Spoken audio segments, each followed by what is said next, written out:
Join my grandkids with their combined backgrounds in DNA, journalism, and law as Jeremy and Kelly share tales of injustice and intrigue with a focus on true crime in the South.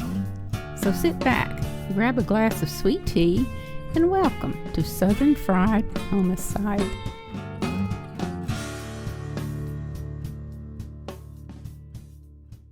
In our last episode, we heard the tragic 911 call that NBA basketball player Lorenzen Wright made from his cell phone as he was being shot multiple times. The call was answered by the neighboring city of Germantown because that's where the cell tower routed the call. This was because Lorenzen was just on the border between the cities of Memphis and Germantown. Technically, he was in Memphis, and that's where the case ended up being handled eventually. The family, they sued both Memphis and Germantown, and also included Collierville because that's where they filed the missing persons report, and they felt like the city didn't act appropriately. What's really unfortunate is the 9-day delay from the time that the call was made to the dispatcher to the time it was reported to the city of Memphis. According to an article on ESPN, the dispatcher's name was Claudia Kinley Woods, and she said that the police department's mapping system could not plot the precise location of the call placed in the early morning hours of July 19th, but that the latitude and longitude indicated that it came from outside their town, so outside of Germantown because he was in Memphis. Her supervisor's name was Lieutenant Donald Taylor. He said they couldn't tell that the call belonged to Wright or to anyone in particular. When the investigators finally learned about this call on July 27th, so 9 days later, they used this information to launch the search that eventually found Lorenzen. The police officials in the suburb of Germantown began investigating what happened with that call, that 911 call. The dispatcher was quoted as saying, in part, "I answered the phone and heard what appeared to be redacted, name redacted. There was no voice, no other noise." I'm gonna hop in there because we did just listen to that call, and that's not true because you definitely hear a man talking. So she said no voice. That's not true. You hear him speak, and then you hear the gunshots, and then you hear the dispatcher say, "All I hear is gunshots." Right. So she definitely heard something. I'm not sure why she's saying she didn't hear a voice or didn't hear any shots. I think at the time she made this statement, the 911 call hadn't been released to the public, so maybe she had to eat her words later on. Yeah. But maybe she forgot. I'm sure she gets a lot of calls, so right. Yeah, could have slipped her mind. But it's interesting. You were looking up about her and everything. She wasn't like new on the job. She wasn't a newbie. She's had like 13 years of experience at this point, so it wasn't like a rookie mistake that she made. Right. And her supervisor said he tried to use his iPhone to plot the coordinates after the call, but it didn't work. And that he didn't report the call to outside law enforcement, so to the city of Memphis or anything, because he said, quote, "The information that I had was an unknown call from an unknown location." He also said he didn't search the internet for the coordinates. And why?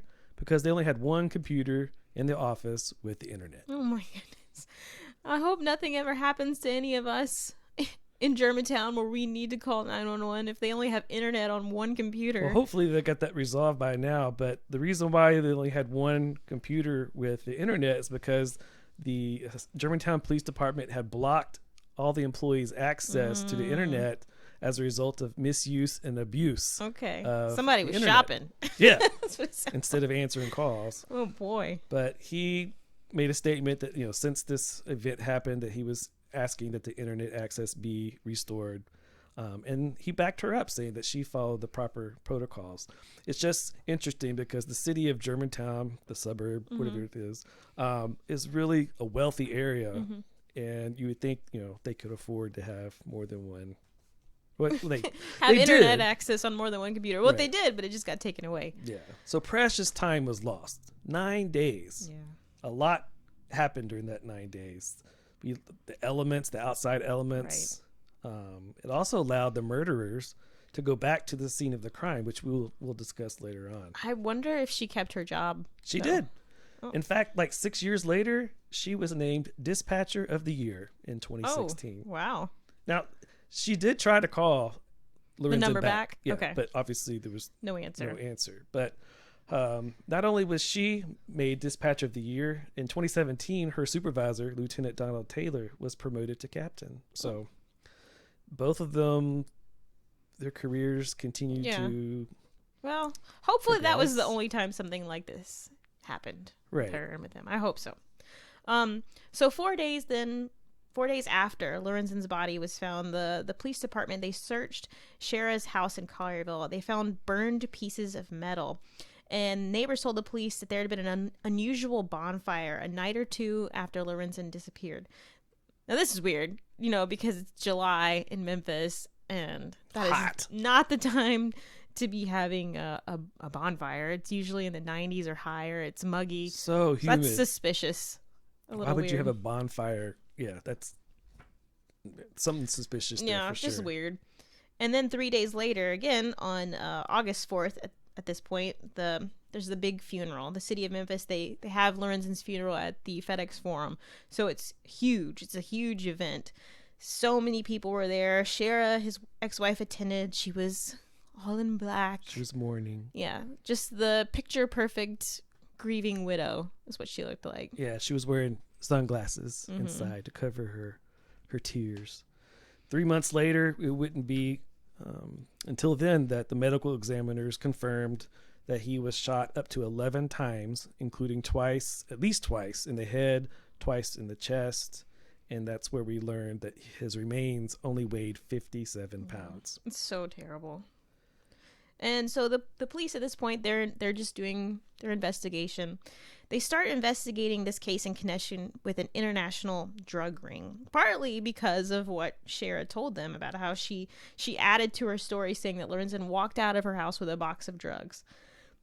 Not surprising, considering the fact that Shara changes her story so often. She later went on to retract that statement about the box of drugs. She retracted this statement 5 years later in an interview with the Commercial Appeal, the local Memphis newspaper. She said, "I never said a box of drugs. You can write that because that's not true. I just said he had a box." But so she's just constantly changing her story. And because she's doing that, the police are investigating different things and they're just wasting precious time. And Lorenzen did have some connections to some unsavory people. He had ties to a known drug smuggler known as Craig Petties, I believe is how you pronounce his name, who was the highest level dealer in the history of Memphis. So it was a well-known, criminal. And he had been indicted on 45 charges, including distribution of cocaine and marijuana. One of his henchmen, for lack of a better word, was a drag racer named Bobby Cole. And Bobby would smuggle drugs and money back and forth into Memphis.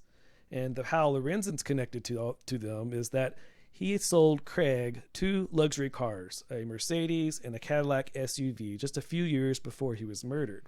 And those cars ended up being seized by the government, but the car titles were still in Lorenzen's name. So this caused the U.S. attorney to think that there may have been some money laundering involved, and that's how Lorenzen got involved there. That makes sense.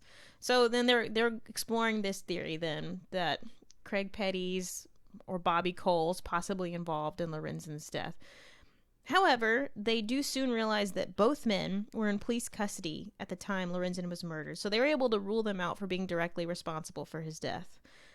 But meanwhile, a killer or killers, we don't know, they're just walking around free, and at this point, the police have no other viable suspects that they can look into. Right. They no doubt spent a considerable amount of time investigating this theory. Yeah. Which... And I get it. Like, it is suspicious when you hear about these ties with the cars. You're like, okay, well, maybe that's a lead that we can go off of. And then what Shara said about the box of drugs, like, I get it.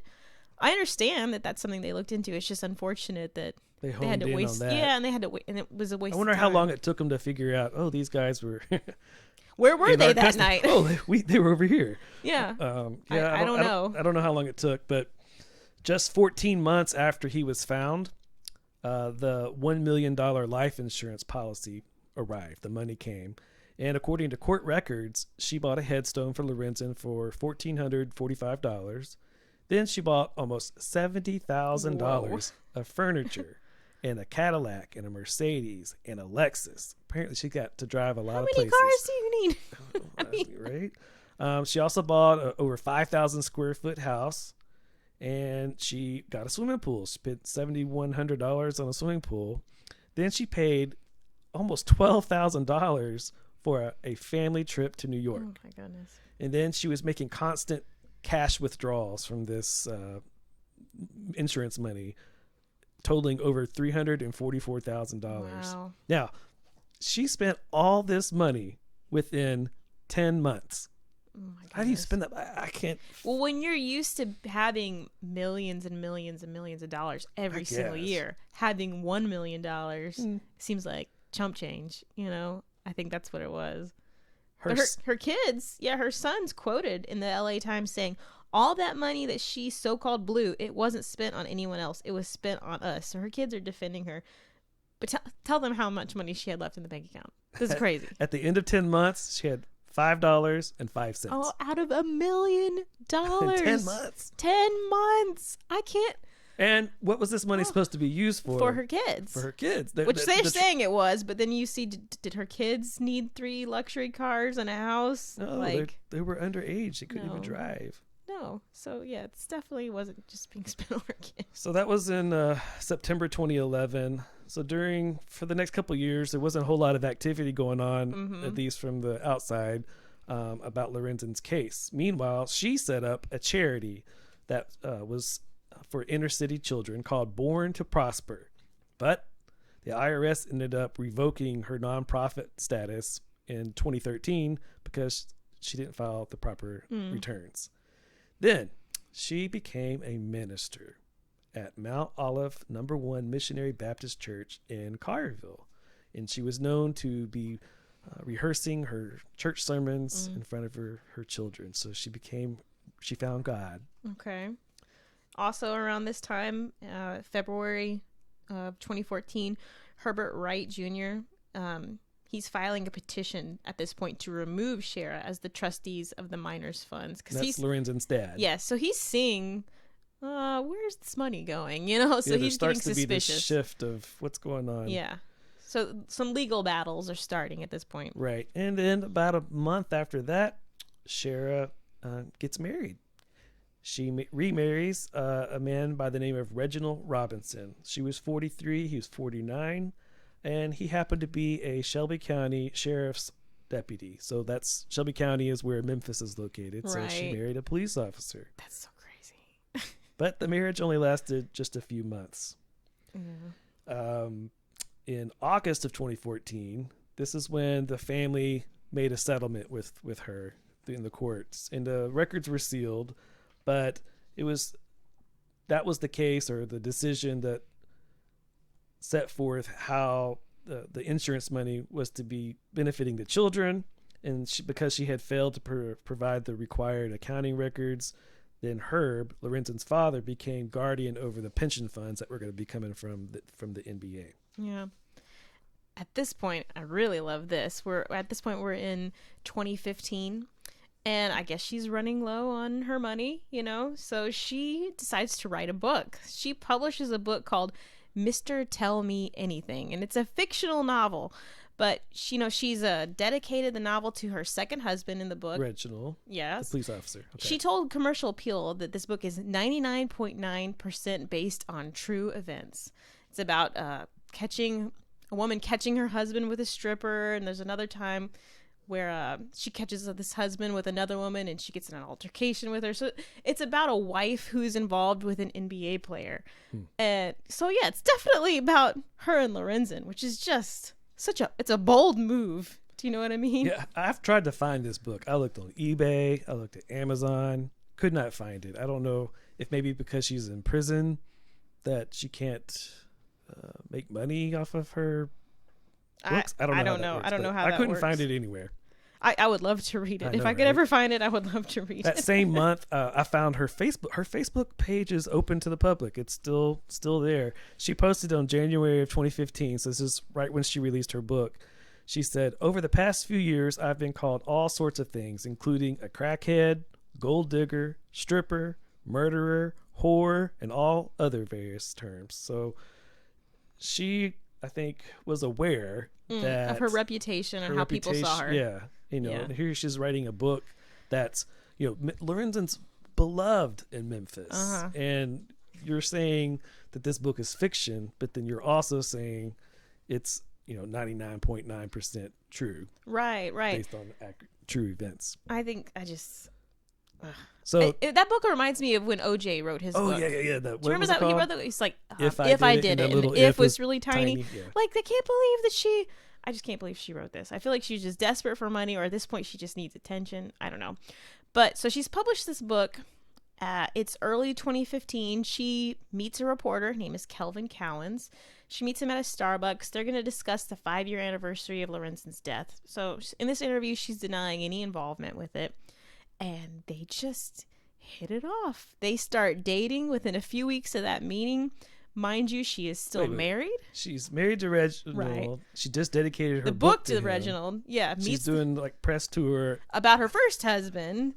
And then meets another man. So she's still married to Reginald. They'd only been married the year before, but she starts a relationship with this reporter. So she leaves him. She leaves Reginald. They get divorced. A few months later, she moves with Kelvin to Sugar Land, Texas. And she takes her 5 kids. As one of her oldest, Lorenzen Jr., he was off in college. And she had this goal in mind at the time that she wanted to preach at Joel Osteen's church. But for whatever reason, that never panned out. But she did end up moving to Texas with him. That's the church that they just found the money in the bathroom. Yes. Yeah. So she's in a new relationship, has a book published. Kelvin, I thought this was really interesting. I was watching an interview with him, and he said that Shara was the type of woman that if she asked you to jump off a bridge, not only would you do it, but when you got back out, and if she asked you to do it a second time, you would do it. So she must have been a very convincing, compelling, charismatic woman. Yeah, that's the feeling I got from her.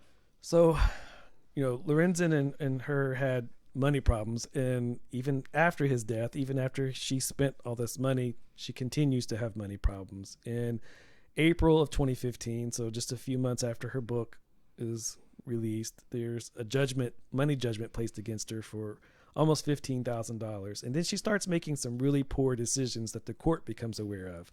April 27th, 2015, she transferred the trust's interest in a property that she and Lorenzen own in Eads, Tennessee, which is another suburb kind of east of Memphis, a nice area. But she transferred interest to her 2 oldest children, and then via quitclaim deed without getting the court's permission.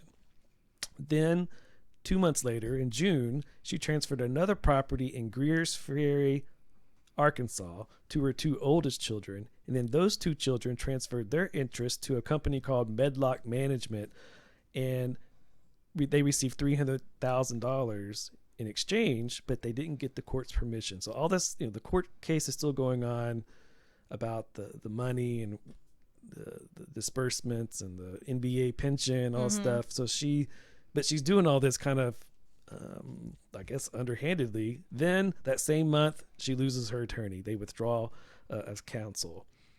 But she told Kelvin rather, said in December of 2015, she bought another car. She bought a Jaguar for Christmas. She was buying meat coats, Rolex watches. He said she owned about 300 pair of shoes. Oh my goodness. How many pairs of shoes do you have? Not 300. I mean, I have a lot. I don't know. I will definitely say I probably have about 100 pairs of shoes. But they're not like, a lot of them are like Payless and Target shoes. Okay, it's a different class we're talking about here. Yeah, no Louis Vuitton. No. What are those ones with the red at the bottom of them? I think those are Louis Vuitton. I don't know. Is it? I don't know. Rich? I think it is. Louboutin.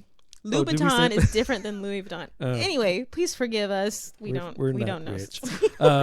She had 200 purses. That's a lot of how many purses do you have? Like 10, maybe. I don't know. I'll allow it. Of course, she had a whole bunch of designer clothing and stuff, and so she's buying all this stuff, but she has no money. How is she? I don't know. Well, she did write that book, but apparently that book didn't do that well, so I don't know where this money's coming from. So she decides to file something in the court case in February 2016, trying to enforce alimony and child support, saying that Lorenzen didn't make the payments before his death. Oh, okay. So she's trying to get some more money out of his estate. Mm-hmm. The court denied it. She appealed, but eventually it was dismissed. So she did not succeed in that attempt. Meanwhile, in that spring of 2016, the police get a tip. They reopen the case. I guess it wasn't closed, but they decided to give it a fresh look. Right. Look at everything from scratch. And they called this Operation Rebound. We'll get on more on that in a little while. Right, as a nod to Lorenzen. Yeah, because more stuff's going to come out about that. So at this point now, so the police are still investigating. It's 2017. February of 2017, Shara and Kelvin, they break up. The tipping point, he says, was just her greed. He couldn't deal with her greediness. She was wanting to fight Lorenzen's dad, Herb, over money.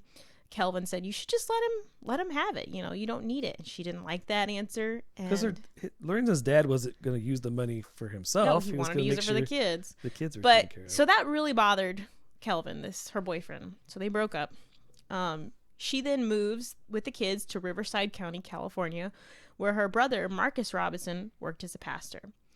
While living there, she marries again for the third time. She marries Tim Robertson, who is a music producer. She did this very quietly. Her kids didn't even know that she'd gotten married. They learned of the marriage after the fact when she just brought it up casually in a phone call. And at this point, she's also starting to write the sequel to her book. And in the sequel, it's supposed to be the same characters from the first book, and it's about the husband being murdered. This is so crazy. She's like, she wants to get caught. Like, why would you do bold. Why her first book book must have done well enough for her to think she could write a second one. I guess. But what confuses me is all her names. They're very similar. Shara, Wright. No, it was Reginald. Wright was her married name. Her first one was Right. Her second husband, so it was Wright, then Robinson, then Robertson, and anyway, they all sound very similar. So, moving forward again, a little bit more in time, we're still in 2017, June 27th, 2017. Things start heating up. Yes. An FBI dive team finds a semi-automatic 9mm Smith & Wesson pistol. In the lake. Yep. It's called Walnut Lake in Mississippi. So they found this pistol. We're gonna get into how they found it and what else happened. So this is a big deal, finding this gun. So again, a little more time goes on. Still 2017, approximately October of 2017. Investigators, they have secured a court order to start monitoring Shara's phone calls. So this is pretty interesting. They intercept, 4 days later, they intercept a call where she implied that an informant led authorities to the weapon. She's telling somebody on the phone. She's talking to somebody on the phone, and she's talking kind of in code, like, oh, I heard somebody found something somewhere. Somebody must know something. Yeah, and it just sounds, so they're kind of alerted to the fact that this is just a suspicious call. And she's living in California at this point. Yes. She then flies to Memphis, and she meets someone named Billy Ray Turner, who was the person she was speaking to on the phone. Billy Ray Turner was a convicted felon, and he was a pastor of the same church where she used to preach, so they knew one another. Also, at one point in time, he was Shara and Lorenzen Wright's lawn man, like their landscaper guy. Okay, so remember? Possibly the same guy Right. that Lorenzen caught her with. Years earlier, she was caught with a landscaper. If it's the same guy, I don't know. I feel like, I don't know how many. What's the odds? It could just be a coincidence, but seems unlikely to me. And then a relative of Shara's told investigators that they were in a romantic relationship at the time of Lorenzen's murder. So things are heating up. She's married. I can't keep up with all the men in her life. So we're in 2017, towards the end of the year. The police get the ballistics report and confirm that it was the same gun that was used to murder Lorenzen. So now it's really heating up now. So They've got a weapon. They got a weapon. Finally, after years and years later, they have a weapon. And then more stuff starts happening. Like the dominoes start falling. By December 4th of 2017, Billy Ray Turner, the same guy that she was speaking to, he is arrested at a Collierville gas station. He's 46 years old at this time. He was indicted. He pled not guilty. And he was held on $1 million bond. And this is a guy, like I said earlier, he was a convicted felon from several years before, but at that time, he was serving as a deacon at the Mount Olive Missionary Baptist Church in Collierville. So the same church he used to preach scandalous, at. yes. Yes, it's shocking. Right. And about 2 weeks later, Shara, she was indicted by a grand jury, and she was arrested Friday evening, December 15th, in California, on the indictment by the Shelby County grand jury. And I read that she was leaving, I think, a basketball game with her kids in the car, and the police pulled her over, on the street. Yeah. And it was scared the arrested kids. her. Yeah. And the kids getting up, been put in the back of the I hate police that car. they had to be there, because I know that had to have been scary for children to witness. So she shows up to court 3 days later on December 18th, briefly, because they were trying to extradite her from California to Tennessee. But she shows up in a wheelchair. Now, all of a sudden, she's driving her Cadillac down the road, gets arrested. She looks so pitiful. Just like slumped over. How did she need to get in a wheelchair within 3 days of her just driving? I don't know exactly what they claimed happened to her. I don't know if maybe something did happen to her. I don't know, but it looked like a dramatic performance to me. So they had to continue the matter so that her medical condition could be reviewed by the doctors. Less than a month later, they agree to let her go back to Tennessee, and that's where she was booked. Okay. There was a hearing in April of 2018, and let's see, where are we at now? She pled not guilty. Okay. Not guilty. February of 2018. Right. Now, this is going to change throughout the rest of our story here. So notice. So that's the original plea, though. Not guilty. And that's the same thing Billy Ray Turner did, too. Didn't he also plead not guilty? Okay. So a few months go by, and then this is where things get This is where we learned juicy. how the prosecutors. How did they find the weapon? Why did they go to the lake? Why did they arrest Billy Ray Turner and Shara? Why did they start tapping her phone? All of this stuff. Right. Well, it's because they got this tip. Well, this is what we're going to get into. So in May of 2018, prosecutors start laying out their case during the bond hearing. Billy Ray Turner's bond was set for $15 million. Wow. That's really high. And the prosecutors, they name a third but unindicted suspect, Jimmy Martin. So they drop this name. Jimmy Martin is Shara Wright's cousin. And he was serving time in prison for the murder of his girlfriend. So a separate crime. But so who's Jimmy Martin? What does he got to say about any of this? Well, apparently, Jimmy Martin told investigators where to find the murder weapon. He talked to them about a failed murder attempt in Atlanta, and he also told them about how he helped clean up the crime scene. So Jimmy Martin was out on bond during the time of Lorenzen's murder. Out on bond for the murder of his own girlfriend. All right, so he's free for the time being. He claims during this time that there was an original meeting, and he plotted with Shara and Billy Ray Turner to kill Lorenzen originally at his home in Atlanta. And this was just, I think, like 2-3 months before he actually was murdered. Yes. So they tried one time in Atlanta.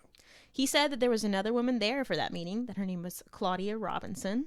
So again, Robinson, I think we tried to look her up. We think she's a relative of Shara's second husband. And she may have possibly been the kid's nanny, even, we think, but we're not 100% on that. We don't know. Somebody close to her. So anyway, Jimmy Martin's saying she's there. Again, this is 2 months before his actual death in Memphis. So it seems that Shara offered to pay something to Jimmy Martin and to Billy Ray Turner to help her, but I'm unclear on how much she offered them or if she ever even did. But she had to have offered them some incentive to do this.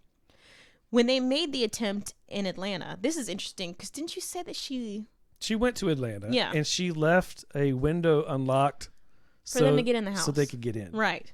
Okay. So when they go to Atlanta, this attempt falls through because once they get in the house, they find an unknown man sleeping on the couch, and they didn't go through with it because they didn't know who this person was. So they go back to Memphis. They're starting to plan again. Jimmy Martin says that Shara lured Lorenzen back to Memphis by sending him sexually explicit text messages. And, it worked, he came back into town. Right. Remember, he got on the plane. Yeah. No luggage. And then, so that leads us to okay, well, so he's back in town. How did they end up on Callus Cutoff Road? So apparently Shara told Lorenzen that she needed to meet a man to pick up some money, and he agreed to join her. So this would have been to that wooded area at Callus Cutoff Road in the middle of the night, early hours of the morning. Something shady. Right. It's super shady. I feel like he should have been suspicious at that point, but unless that was something that was normal in their lives. They used to hang out on that street. Remember? Maybe it's hey, it's good times there. We got a friend. I don't know. I don't know. But anyway, he agrees to go. They get there, and who's waiting? Billy Ray Turner. Her co-pastor. Right. He's waiting there, and that's where the murder happened. Jimmy Martin says that he wasn't there for the murder in Memphis. He says that Shara told him that Billy was the only one shooting, and he was using 2 different guns, one of which was misplaced at the time of the murder. I don't understand that. I guess he dropped it in panic and ran, and he lost one of the guns. Anyway, he said that after the murder in Memphis, Shara asked to borrow a metal detector from his mother, from Jimmy Martin's mother. So that would have been her aunt, I guess. Mm-hmm. And they go back to the crime scene. Jimmy Martin goes there too to try and locate this missing gun that had been dropped. So Lorenzen's laying there. Yes, and they're just searching around with a metal detector. That's awful. Looking for a lost gun. They don't find it. They still have the second gun though. So he told police that he and Billy Ray Turner threw the other gun into Walnut Lake in Mississippi. Okay, so that's where we don't know where one gun is, but then the other gun's in the lake. What is the craziest part of this whole story to me is that Jimmy Martin told the Memphis police this back in 2012. Okay, the murder happened in 2010. He tells them this in 2012 before he was going to prison because he was trying to make some kind of deal, I guess, to get a lower prison sentence for himself. Like, hey, I know what happened to Lorenzen Wright. I'll cooperate. So anyway, in 2012, the police did send a dive team to look for the gun, but they couldn't find it. So they just sort of forgot about it, I guess. Or maybe they felt like he wasn't telling the truth. Yeah, I mean, he wouldn't have been a very credible person, I'm sure. It's this murderer in prison who's trying desperately to make a deal for himself. They probably could have just brushed it off. But anyway, what he said pretty much just gets pushed to the side. And it isn't until later on, in 2016, at this point, the case has passed through several sets of hands, through different detectives, and the police department, they decide to take another look at it. And they re-examine his story. They said, let's go back to the lake. And they sent a dive team down. And lo and behold. And where is it? There's the gun. 5 years after Jimmy Martin originally told them this story. So much wasted Another misstep. time. Now, I don't know. I'm sure that dredging a lake for a weapon is really hard. I don't know anything about this lake. I don't know anything about that. Small, I'm not saying big. that it's something easy to do, but it's just crazy that it took that long. Like, he said something back in 2012 and it takes till 2016. It's nuts. That's nuts to me. So that same it's such an interesting story. Yes, too, it's just all curveballs here everywhere. I know. Like, we tried to kill him in Atlanta and it didn't work, and she opened the window and she tried to pay us money and a family member was there, and then the deacon's doing it. And we dropped the gun, went back, and how do you drop a gun? And then we go back with a metal and I wonder detector? how soon they went back afterwards. I don't know, because he'd been laying out there for like 9 days. Right, but what if somebody saw them? Right. Those apartments are nearby and they're just out there with a metal detector. I don't know. Maybe that's why they couldn't find it. I thought that was just the craziest part of the whole thing to me. So that same month, in May of 2018, the judge orders Shara to be held on a $20 million bond. Now, he did this because he said she had bad behavior while she was being held in the women's jail. She was accused of taking off all of her clothes and flooding her jail cell by stuffing things into her toilet, I guess her clothes, and was verbally insulting the guards and threatening them with language that the judge called abusive and offensive. So her lawyers tried to say, oh, she's got strong ties to the community, please, $100,000 bond. No. The children, who are surprisingly supportive of their mother, which is, I think I don't understand. one of the things that intrigues me about this case as well, and obviously not having gone through this experience myself, and never will, that they're just supporting the mother who killed their father. But they did spend like probably most of their time. Well, she did her. die him a lot of stuff too. But I mean, like, her dad probably was gone a lot, and they did probably know her better. I mean, I'm not saying I agree with it, but I think that's why. They continue to stand by her too. So her kids, because she gets this huge, bond, $20 million bond, they set up a GoFundMe account for their mom, and they name it "Bring Mommy Wright Home," and they were trying to raise $500,000. Well, in the next month, in July, her lawyers, they withdraw from the case, citing deteriorating relationship with their high-profile client. So she gets appointed a new attorney to represent her, and the judge told her that she has to cooperate with this new attorney. And this new attorney only found out about the case that he was going to get, thrown into the middle of it about a half an hour before the hearing. And he's reassured the attorney, the judge did, that if she wants to hire her own lawyer, then that's fine. But for now, he was stuck with Shara. So she's gone through multiple lawyers at this point. In August, so 2 months after the kids set up this GoFundMe, guess how much money they raised? How much? Nothing. Oh. The community was not having it. They were not supporting her. No. This was the golden child of Memphis. Right. And the city has turned on her. So, she's been acting crazy in jail with her blood in the toilets, toilet naked and what have you. So the judge orders her to be evaluated to make sure she can stand trial, make sure she's competent. So the hearings, they just keep getting continued and continued and continued and continued. We get to July of 2019. Wow, and so much time has gone by. 2019. The legal system is nuts. And has the pandemic started yet? No. Okay. So she shocks everybody by changing her plea from not guilty to guilty. She says it was because of her children. Right. That's what she told the Commercial Pill. She said originally she was going to plead not guilty, but after all the information came out in the bond hearing from her cousin, she decided, it didn't look good. It didn't look good. And for if her. she had been found guilty, it would have been life in prison. So I think in her mind, she just didn't want to risk it either. Like if she pled guilty, then she would be in jail a lesser time. Versus if she pled not guilty and lost her case, she would probably be there for life. So risk she's versus reasoning, reward. yeah. So she's reasoning. She's probably thinking like, well, I don't want to risk, being there forever. Which I mean, I get it. So that same year, 2019, she gets another attorney. Of course. I think this is the fourth one I'm counting. In March of 2020, she files a petition to change her plea again, this time back to not guilty. And why did she said that she wanted to do that because she wasn't represented by her counsel correctly. So she gets another attorney. They get another one in August. She's flip-flopping constantly. Her money issues continue during this time. Even though she's incarcerated, she has a judgment filed against her for over $50,000, again from Harding Academy, which, if you remember, they want their money. They filed another lien, years ago, right? And that's that expensive private school. Yeah. Apparently, they continue to send the kids there and not pay. I'm surprised the kids let them. So she gets another attorney that had to be substituted in because the one that she just had a conflict of interest. I don't know what that was, but maybe they just saw the writing on the wall. It's like, I don't want to deal with it.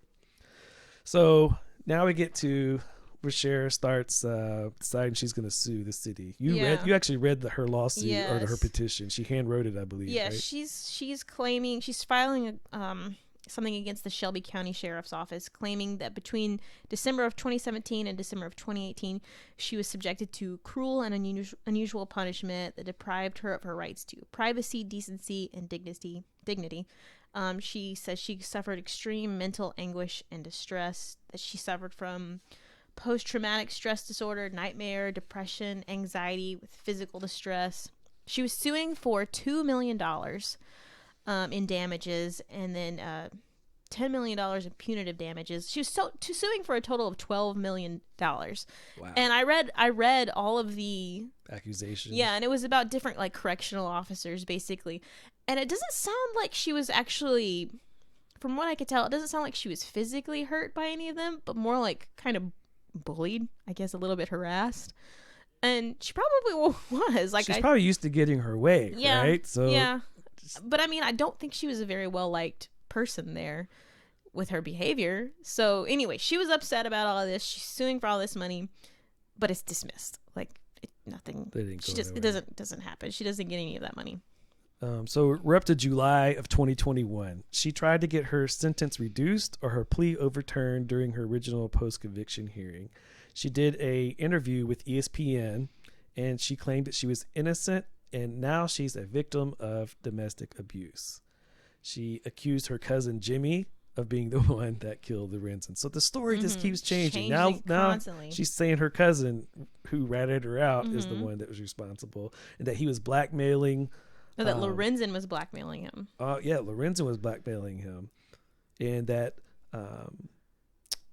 who was selling drugs? Oh, he was saying he was selling drugs for Lorenzen. Yeah. So that's her new story. Yeah. I'm innocent. My cousin did it.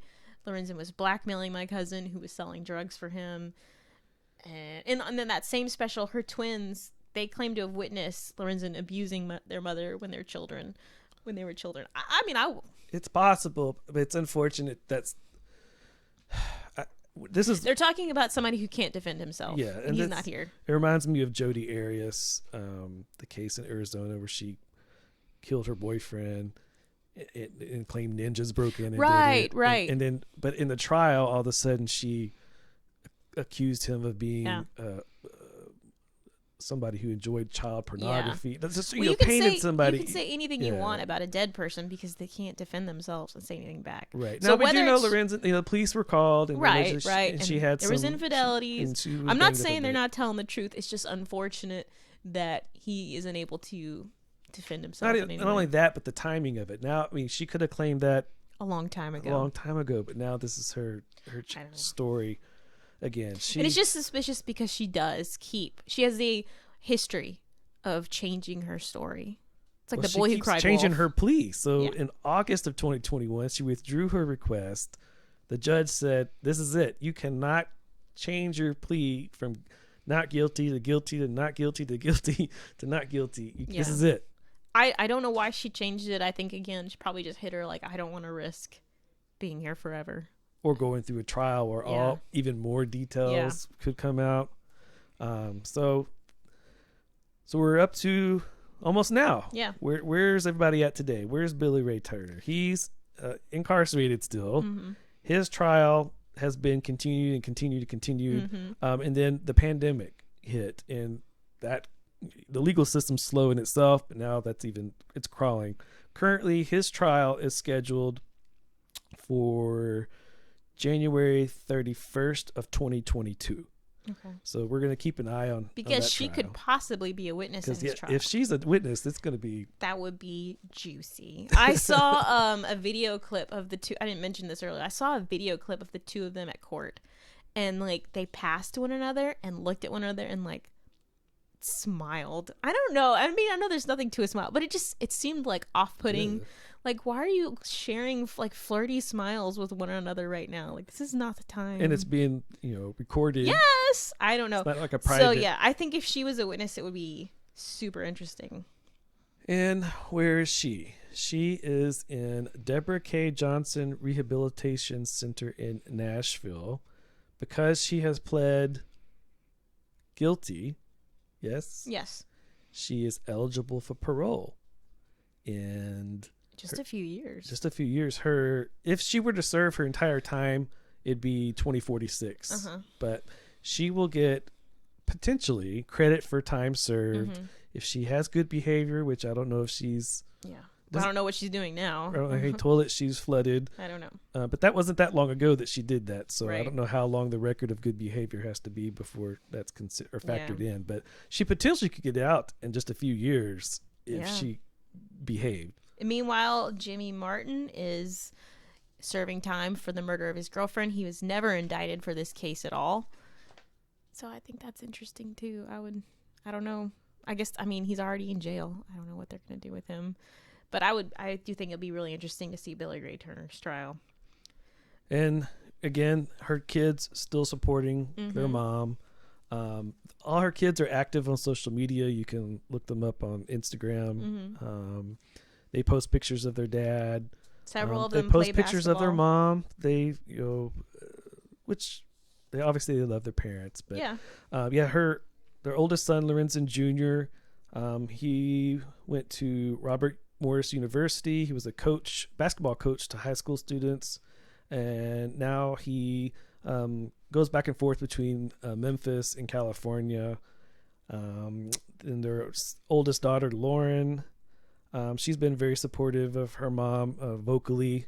She's been interviewed and said that, we're so close to each other. We feel like we don't really need much in terms of support because we have my mom and the 6 of us and we're okay. And she looks just like her mother. Yeah, I saw a picture. She does. I've never seen a mother. It's a I guess I twin. have, but yeah, they look like twins. Then they have. Been their twins. Speaking of twins, Yeah. they have Lamar and Shamar. They're both college basketball players at the Southern Illinois University, Edwardsville. And then their youngest, Lawson and Sophia, I'm not quite sure what's What going they're on with doing, them. I but- think they're still underage. Yeah. But they're all supportive of her. right. So, just in recap, like, to me, the craziest things about this case is that 911 call, the huge delay in getting it, I don't know. From Germantown to Memphis. Yes, this huge delay. The police immediately inherit a cold case because his body was out there for so long because this 911 call went unreported, basically. Because it was on the border geographically. So that's nuts.